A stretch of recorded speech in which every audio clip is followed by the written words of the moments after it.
csak ment tovább, mint aki ott sem volt, úgy nézett rajtam át.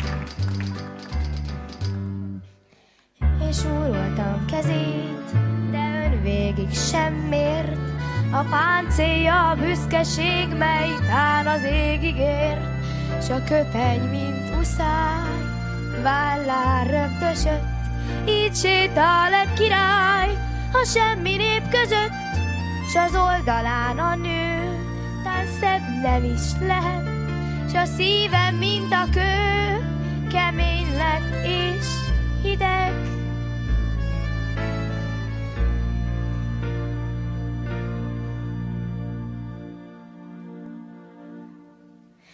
Üdvözlöm önt, milord, üdvözlöm nálam itt, kőnéreg szélsékolt, itt tűzhely.